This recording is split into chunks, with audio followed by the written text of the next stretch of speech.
दहेज की एक दुख भरी कहानी।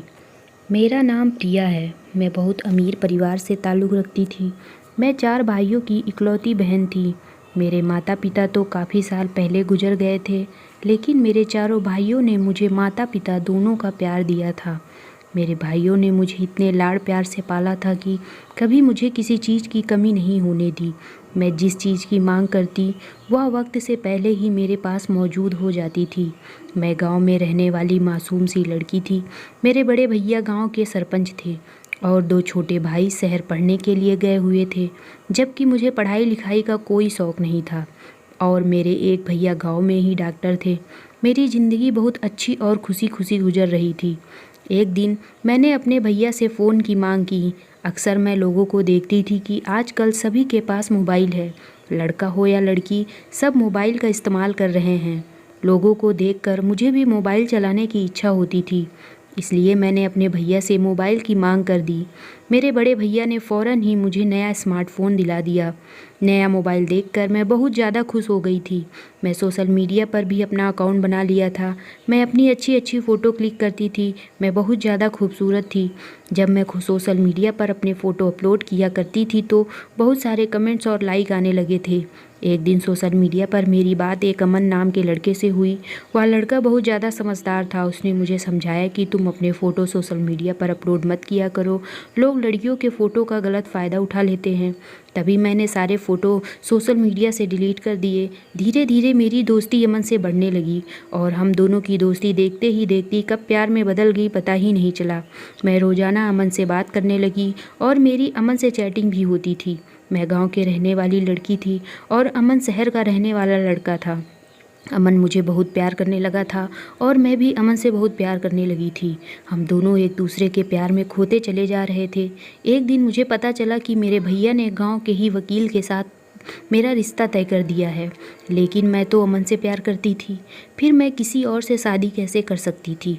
मैंने अपनी भाभी को अपने बारे में बताया और यह भी बता दिया कि मेरी बातचीत अमन से किस तरह से शुरू हुई थी। भाभी ने जब भैया को बताया तो कि प्रिया किसी लड़के से प्यार करती है और उसे लड़की की बातचीत उससे सोशल मीडिया पर हुई, तो भैया ने मेरे हाथ से मोबाइल छीना। उनका कहना था कि इस लड़के से बातचीत करना बंद कर दो, ऐसे लोगों की बातों में नहीं आते हैं, ऐसे लोग हमेशा धोखा देते हैं। सोशल मीडिया पर रहने वाले लोग हमेशा दिखते कुछ हैं और रहते कुछ हैं। इतना सब होने के बाद दोनों एक दूसरे से बात करने के लिए परेशान रहने लगे। फिर एक दिन अपनी बहन की परेशानी देखकर बड़े भैया से रहा नहीं गया। उसने प्रिया से कहा, प्रिया तुम अमन से बात कर लो, मैं तुम दोनों की शादी करवाने के लिए तैयार हूँ।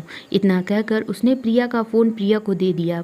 प्रिया को फ़ोन मिलते ही वह तुरंत ही अमन के पास फ़ोन लगाकर बोली, अमन भैया शादी के लिए मान गए हैं, तुम अपने घर में बात कर लो हमारी शादी की।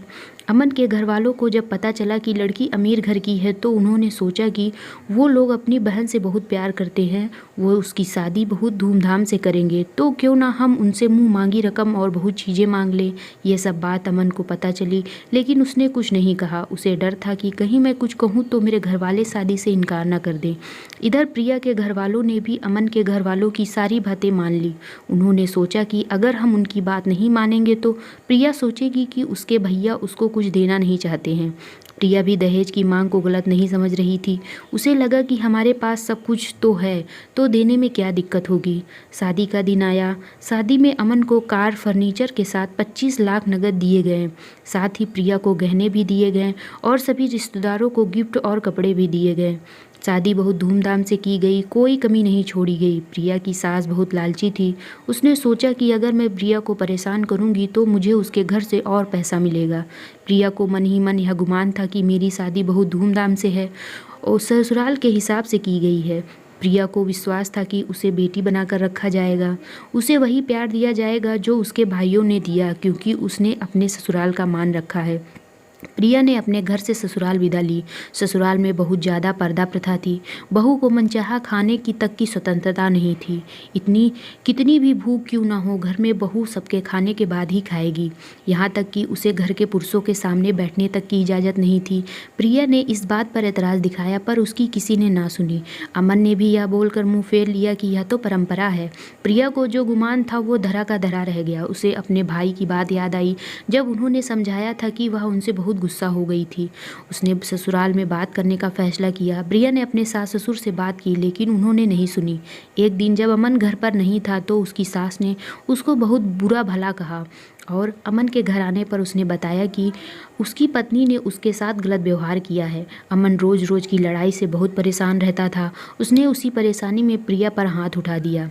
प्रिया अभी तक सब सहती आ रही थी, लेकिन अपने पति का ये व्यवहार देखकर वो सह नहीं पाई और उसने खुद को ही ख़त्म कर लिया। भाइयों को जब यह पता चला तो उन्होंने अपनी गलती का एहसास किया कि वक्त रहते समझा होता तो बहन साथ होती। जो लोग दहेज पर बेटे की शादी करते हैं उनकी सोच हर तरह से छोटी होती है।